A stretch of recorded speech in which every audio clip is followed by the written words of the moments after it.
지난밤 북한의 도발이 9.19 남북 군사합의 위반이라며 우리 정부가 독자적인 대북 제재에 나선 가운데 정치권의 반응은 미묘하게 엇갈렸습니다. 국회 취재기자 연결해서 알아보겠습니다. 김경수 기자.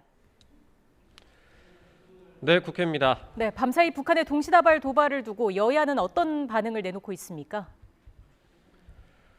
네, 국민의힘은 북한이 이번 도발로 9.19 남북 군사 합의를 완벽하게 짓밟았다고 비판했습니다. 북한이 7차 핵실험을 강행하면 한반도 비핵화 선언과 9.19 합의 지속 여부도 심각하게 고민해야 한다고 밝혔는데요. 민주당을 향해선 북핵 위기를 키운 대북 정책의 실패를 인정하고 석고대죄해야 한다고 압박했습니다. 민주당도 북한의 연이은 무력 도발이 한반도 평화를 위협하고 있다며 규탄하고 즉각 중단하라고 촉구했습니다. 다만 북한의 동시다발 도발에도 김성한 안보실장 주재로 긴급 국가안전보장회의가 개최됐다며 정부의 위기 대응이 아쉽다고 평가했습니다.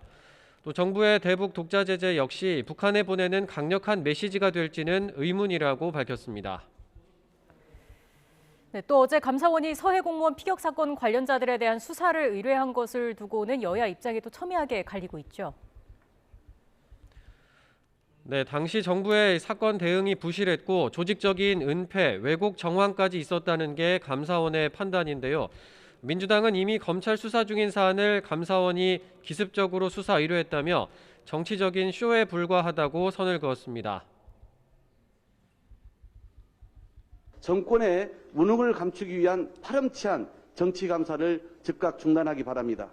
민주당은 윤석열 정권의 비열한 정치 탄압을 강력히 규탄하며 법에서 주어진 모든 대응 방안을 강구하겠다는 말씀을 드립니다.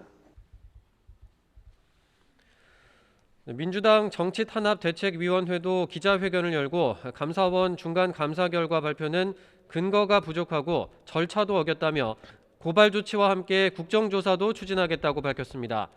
또 당시 월북 판단이 합리적이었다는 근거가 있다며 2020년 9월 24일 국방위원회 비공개 회의록을 공개하자고 제안하기도 했습니다.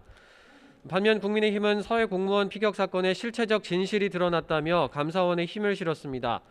자진 월북이라는 결론에 맞추기 위해 당시 청와대와 정부가 조작한 사건이었다며 법 앞에 만인이 평등하다는 정의가 곧 보일 거라는 입장을 밝혔습니다.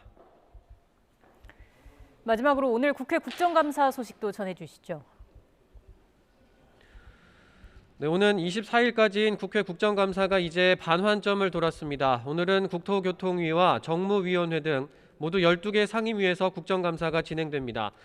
국토위 국정감사는 경기도와 서울시를 대상으로 하는데 특히 경기도 국감은 올해도 사실상 이재명 국감이 될 거라는 전망이 나왔습니다.